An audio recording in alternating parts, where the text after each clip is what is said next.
आज के इस हलफ बर्दारी की तकरीब में मौजूद मेरे वालिद मोहतरम हाजी बशीर अहमद साहब, नगर पालिका परिषद की साबिक चेयरपर्सन शाहीना अरशद जमाल साहिबा, नगर पालिका परिषद के बहुत ही होनहार अधिशासी अधिकारी, नगर पालिका परिषद के नवनिर्वाचित मेंबरान, राज्यसभा के पूर्व सांसद, हम लोगों के रहनुमा मोहतरम जनाब सालिम अंसारी साहब, मेरे लिए हमेशा मशाले राह रहे और मेरे सियासी रहनुमा पूर्व विधायक कामरेड इम्तियाज साहब, कामरेड वीरेंद्र जी, बहुत सारे लोग हैं, अगर मैं नाम लूं तो इसमें बहुत वक्त जाएगा। स्टेज पर और स्टेज के बाहर मौजूद बुजुर्गों, नौजवान साथियों, बुनकर दोस्तों, अधिवक्ता साथियों, डॉक्टर्स, इंजीनियर्स, नगर पालिका के तमाम अधिकारी, कर्मचारीगण, हमारे वो दोस्त जो बहुत आपके सामने नहीं आए मगर 10 महीने से मेरे साथ लगातार चल रहे हैं। हम लोगों ने एक एक गांव के एक एक घर पे दस्तक दी है और बार बार दी है। तो मैं उन सब लोगों का शुक्रिया अदा करना चाहता हूं। खास तरीके से मैं कम्युनिस्ट पार्टी की जो तीनों विंग है उसका शुक्रिया अदा करना चाहता हूं, क्योंकि तीनों कम्युनिस्ट पार्टी ने बाज़ाब्ता मीटिंग करके मेरे चुनाव में समर्थन का मेरे घोषणा किया और बाज़ाब्ता मंच लगाया और मेरे मंच पे भी आके अपनी बात रखी। तो मैं उनका बेहद शुक्रगुजार हूं और उनको यकीन दिलाता हूं कि आपने जो मेरे साथ एहसान किया है उसके लिए मैं ताजिंदगी या कम से कम 5 साल तक उस कर्ज को निभाने की कोशिश करूंगा।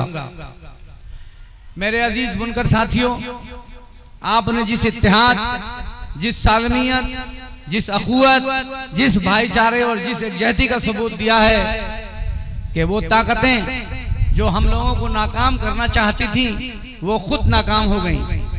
और आप देखिए कि कोई कितनी साजिशें रचे मगर होता वही है जो अल्लाह रब्बुल इज्जत चाहते हैं, जो ऊपर वाला चाहता है। कितनी बड़ी भी दुनिया की ताकत हो, उस ताकत के आगे सब फेल हैं और सब हेच हैं। हमारे जो 9 मुंतखब मेंबरान आए हैं सुनकर, उनमें कुछ तो हमारे बहुत सीनियर हैं, जैसे सलाम साहब 5 मरतबा के सभासद हुए हैं, मास्टर शमीम साहब जो अभी बोर्ड की जो मीटिंग का एजेंडा था वो यहीं पेश कर दिए, वो 4थी मरतबा मेंबर हुए हैं, और भी कई लोग हैं। इस्माइल साहब 3री मरतबा हुए हैं, विनय सिंह है, विनय सिंह भी मेरे ख्याल में 4थी मरतबा शायद हुए हैं, विनय सिंह 4थी मरतबा हुए हैं। और मैं समझता हूं कि चुनाव जीतने का हुनर जो विनय सिंह के पास है वो किसी सभासद के पास नहीं। कहां है, जरा खड़े हो जाइए विनय बाबू, कहां है, ऐसे ही निकल जाते हैं वो। तो मैं सब लोगों का शुक्रिया अदा करता हूं और मुझे यकीन है कि हमारे पास नगर पालिका में भी एक बेहतरीन टीम है, हमारे पास सभासदों की एक बेहतरीन टीम है। उन सबको मिलाकर हम शहर में बेहतर काम कर पाएंगे। 54 गांव जो शामिल हुए हैं, उन 54 गांवों में 200 के आसपास मुजरे हैं, यानी अलग अलग बस्तियां हैं 200 के आसपास। उन 200 बस्तियों में न जल निकासी की कोई व्यवस्था है, न पीने के पानी का कोई इंतजाम है, न रोशनी है, न उन बस्तियों में जाने के लिए कोई रास्ता है, मेन रास्ते से जोड़ना है।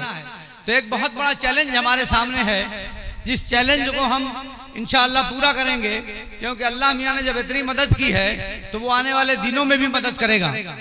हमारे लिए ये बहुत फख्र की बात है और बहुत खुशी की बात है कि हमारी नगर पालिका क्षेत्र में ही रहने वाले हमारे प्रदेश के नगर विकास और ऊर्जा मंत्री आदरणीय A.K. शर्मा साहब जो है हमारे नगर पालिका के मतदाता हैं, हमारे नगर पालिका में ही उनका भी घर है। तो मैं ये उम्मीद करता हूं कि मैं उनके गांव, जो काझा उनका गांव पड़ता है, तो उस गांव को अपने नगर पालिका का आदर्श बनाने का प्रयास, आदर्श गांव बनाने का प्रयास करूंगा। तो मुझे यकीन है कि माननीय मंत्री जी की मदद से हम लोग इस नगर पालिका को पूरे प्रदेश की आदर्श नगर पालिका बनाने में कामयाब हो जाएंगे। माननीय मंत्री जी के बारे में आप सब लोग शायद कम जानते होंगे। माननीय मंत्री जी जो उत्तर प्रदेश के जो टॉप, पूरे देश के जो टॉप 10 IAS अधिकारी हैं, बहुत काबिल अधिकारी हैं, उन 10 अधिकारियों में उनका शुमार होता है। 15 सालों तक उन्होंने गुजरात के मुख्यमंत्री जो इस वक्त हमारे माननीय प्रधानमंत्री जी हैं, उनके साथ 15 साल तक गुजरात में काम किया। और जब माननीय मोदी जी जब प्रधानमंत्री बन गए तो उनके साथ 8 साल तक PMO में काम किया है। और इस इतने बेपनाह तजर्बे के बाद वो फिर सियासत में आए हैं, तो उनके इन तजर्बों का बहुत बड़ा लाभ हमको मिलने वाला है। मैंने चुनाव जीतने के बाद उनसे मुलाकात की। मुलाकात पर उन्होंने मुझे बधाई दी और कहा कि चुनाव बीत गया, अब आप मेरे भी चेयरमैन हैं। उन्होंने ये बात कही कि अब आप मेरे भी चेयरमैन हैं और हम दोनों मिलकर शहर को ही नहीं बल्कि पूरे पूर्वांचल को विकास की धारा में बहाएंगे। उन्होंने मुझसे वादा किया और कहा है। तो मुझे यकीन है कि हम सब मिलकर एक बेहतर फ्यूचर में एक बेहतर प्लान करेंगे और बेहतर काम कर पाएंगे। हमारे अधिशासी अधिकारी, जिनके बारे में मेरा कोई तजुर्बा नहीं है, लेकिन इनकी तारीफ मैं हर मुंह से सुनता हूँ। जो मेंबरान नगर पालिका में मेंबर पहले रहे हैं वो भी तारीफ करते हैं, जो अधिकारी हैं वो भी तारीफ करते हैं, और जिन लोगों ने इनके साथ काम किया सभी इनसे तारीफ करते हैं कि काम करने वाले अफसर हैं। मैं थोड़ा इस मुद्दे से हटकर, चूंकि आज मौका है, तो बुनकरों का जो फ्लैट रेट पासबुक का मामला उस पर थोड़ी रोशनी डालना चाहता हूं। तो मैं चाहता हूं कि जो बेचैन है आप लोग थोड़ा 5 मिनट और बैठ जाइए, आराम से बात को समझ लीजिए। आप ही के फायदे की बात मैं करने जा रहा हूं। देखिए, जब सरकार बनी 2006 में 2017 में, तो पुराने फ्लैट रेट की व्यवस्था को सरकार ने समाप्त कर दिया। फिर हम लोगों की लगातार कोशिश जारी रही और मुख्तसरन आप ये समझ लीजिए कि बिल्कुल आखिर में सरकार के अधिकारियों के साथ जो बैठक हुई तो उन्होंने ये कह दिया कि फ्लैट रेट हम 5 किलोवाट तक के मेंबरों के बुनकरों को बस दे सकते हैं, उससे ऊपर नहीं दे सकते। तो उस पर हम लोगों ने यस कर दिया, क्योंकि 5 किलोवाट में 7-8 लूम चलेगा, तो उसे मंजूरी दे दी। बल्कि बहुत सारी जगहों के, बनारस में, टाडा में, मेरठ में बहुत सारे लोग नाराज भी हुए बुनकर की 5 किलोवाट पे चेयरमैन साहब ने सहमति क्यों दी। मेरा मानना यह था कि कुछ नहीं तो जो भागे भूत की लंगोटिया भली, मेरा यही नजरिया बना कि जो मिल रहा है वो ले लेना चाहिए, क्योंकि अगर हम इसे भी ठुकरा देते तो वो भी ना मिलता। अब 2 काम हमारा बहुत बड़ा हो गया। एक काम तो ये हो गया कि पुराने रेट पर जो आप जमा करते चले आ रहे हैं सालों से, पुराने रेट पर आपको पैसा जमा करना है 31 मार्च 2023 तक का, यानी पूरा बकाया जो आपका वो पुराने रेट पे जमा होगा। 1 अप्रैल 2023 से आपको नए रेट में पैसा जमा करना है, यानी 400 रुपए के एतबार से। लेकिन अभी इसमें अधिकारियों ने शासनादेश को मुझे लगता है कि ठीक से समझा नहीं है, तो वो तरह तरह की बातें सुनने को मिल रही हैं। मेरी एक CM साहब से बात हुई थी तो मैंने उनके साथ फिक्स कराई थी मीटिंग कि तमाम SDO JE को बुला लीजिए और बैठ के हम लोगों की बातचीत हो जाए। मीटिंग का समय भी निर्धारित हो गया था, मगर लखनऊ से माननीय मंत्री जी को मुझे समय मिल गया तो मैं उनसे मिलने के लिए चला गया। वो मीटिंग नहीं हो पाई। 1-2 दिन के अंदर अंदर हम लोग एक CM साहब के साथ बैठक कर लेंगे और वो 400 रुपया ही लूम आपको आने वाले दिनों में जमा करना है। लेकिन मेरा आपसे ये कहना है कि अभी इस नए पैसे को जमा करने के चक्कर में आप मत पड़िए। अभी जब अधिकारियों को सब कुछ कंफर्म करा दिया जाएगा, ठीक से समझा दिया जाएगा, तब वो जमा करिएगा। अभी सबसे पहले आप पुराना अपना हिसाब बेबाक करिए, क्योंकि मेरे सामने सबसे बड़ा टेंशन ये था कि जो बकाया बिलों में बहुत लंबा अमाउंट चला आ रहा है उससे निजात दिलाई जाए गरीब बुनकरों को। तो वो बात सरकार ने मान ली। अब आप लोग अपना पैसा जमा करिए जाकर। जैसे 10,000 रुपया किसी का बकाया है तो मैंने सुना कि पूरे पर ब्याज लगा रहे हैं, हालांकि उसने 6,000 रुपया जमा कर रखा है। तो 10,000 में 6,000 पहले घटेगा, जो 4,000 बाकी है उस पर वो इंटरेस्ट जोड़ेंगे। इंटरेस्ट को माफ करने के लिए 2020 तक का इंटरेस्ट माफ करने के लिए ऑर्डर हुआ था, मगर 2020 का जो बकाया, उसके बाद के बकाये पर इंटरेस्ट माफ करने के लिए कोई ऑर्डर नहीं हुआ है। हम लोग कोशिश करेंगे कि सरकार ने जो 400 रुपया फी लूम रखा है और देहातों में 300 रुपया रखा है, उसमें भी अभी हम लोगों की बातचीत चल रही है कि सरकार उस पैसे को भी कुछ कम करे, 300 या 200 रुपया करे शहरों में तो ज्यादा बेहतर रहेगा। लेकिन अभी इस सिलसिले में बात करने में थोड़ा वक्त लगेगा। पिछले 3-4 महीने से आप देख रहे हैं कि हम लोग चुनाव में लग गए थे। एक बात का आप यकीन रखिए कि अरशद जमाल की उम्र 62 साल हो गई है और 45 साल लगभग हो गए मुझे समाजी और सियासी काम करते हुए। अल्लाह का फजल है कि मेरे दामन पर एक भी दाग नहीं है। और कभी ये दिल में सोचिएगा भी मत कि अरशद जमाल आपके साथ बेवफाई करेंगे या गद्दारी करेंगे। अगर जिस दिन गद्दारी करना होगा तो उससे पहले मैं अल्लाह रब्बुल इज्जत से दुआ करूंगा कि इस दुनिया से उठा लीजिए, मगर अपनी कौम के साथ बेवफाई करने का मुझे मौका ना मिले, ऐसा कभी अल्लाह रब्बुल इज्जत मुझे दिन न देखना पड़े। हम लोग तो चाहते हैं कि जब तक इस दुनिया में हैं तो बाइज्जत तरीके से जिए, और जब इस दुनिया में न रहें तो भी जब इस दुनिया से चले जाएं तो भी इज्जत के साथ लोग नाम लें, इसलिए काम करते हैं।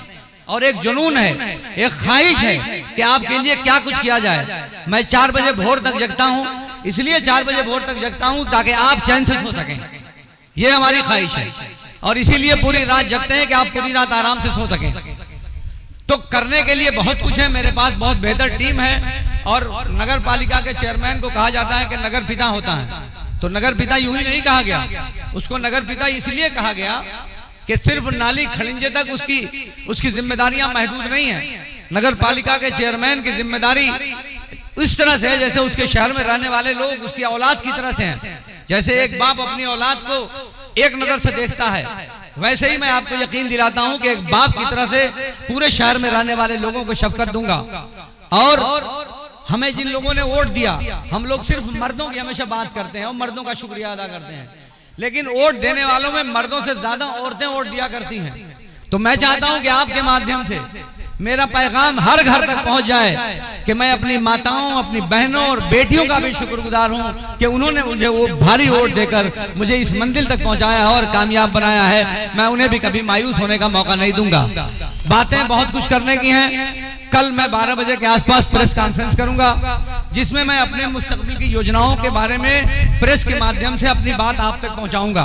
आज चूंकि शपथ ग्रहण का समारोह था तो आज इसी कार्यक्रम को किया गया है, मगर इसमें बहुत सारे लोगों ने अपने ख्यालात का इजहार किया। मैं उन सारे लोगों का बेहद शुक्रगुजार हूं।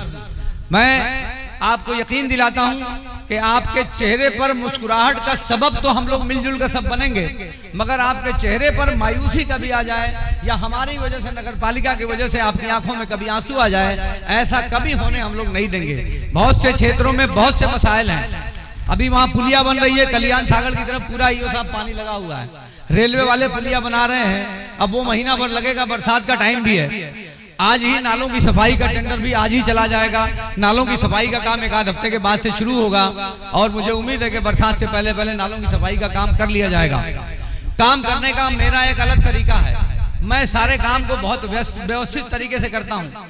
मैं किसी की शिकायत करना नहीं चाहता, क्योंकि हर आदमी अपनी सलाहियत के एतबार से बेहतर करने की कोशिश करता है। और हमसे पहले जो लोग रहे हैं उन लोगों ने भी अच्छा काम किया, उनकी शिकायत करना मेरा मकसद नहीं है। मैं तो चुनाव में भी किसी की शिकायत नहीं करता। मैं एक बात और आखिरी कहना चाहता हूँ कि चुनाव है, इसमें हर शख्स को अपनी पसंद के उम्मीदवार को वोट देने का अख्तियार हासिल है। उसमें बहुत सी रुकावटें आती हैं, कभी रिश्ते नाते हायल होते हैं, कभी दोस्तियां हायल होती हैं, कभी पड़ोस और मोहल्ले हायल होते हैं कि न चाहते हुए भी लोगों को वोट देना पड़ता है। मेरा ये कहना है कि चाहे वो ये बात मैं अपनी तरफ से भी कह रहा हूँ और तमाम अपने जो 45 मेंबरान हैं उनकी तरफ से भी कह रहा हूँ कि हम जीत गए तो हम सबके मेंबर हैं और सबके चेयरमैन हैं। किसी को भी ये सोचने की जरूरत नहीं है कि किसने वोट दिया है और किसने वोट नहीं दिया। जो तमाम सियासी जमातें हैं जिनसे हमारा मुकाबला हुआ, चाहे बीजेपी के लोग हों, चाहे समाजवादी पार्टी के लोग हों, चाहे अन्य दूसरी पार्टियों के लोग हों, उन तमाम पार्टियों के जो जिम्मेदार लोग हैं, जो पदाधिकारी हैं, जो नेता हैं, मैं इस मंच से वादा करता हूं कि सब लोगों को पूरा पूरा सम्मान दिया जाएगा और सबके जरिए जो भी काम नगर पालिका में बताया जाएगा हम लोग उस काम को पूरा करने की कोशिश करेंगे। नगर पालिका के कर्मचारियों की कुछ समस्याएं हमारे सामने आती हैं तो सबसे पहले वही हमारे हाथ पांव हैं, वही हमारी आंखें हैं।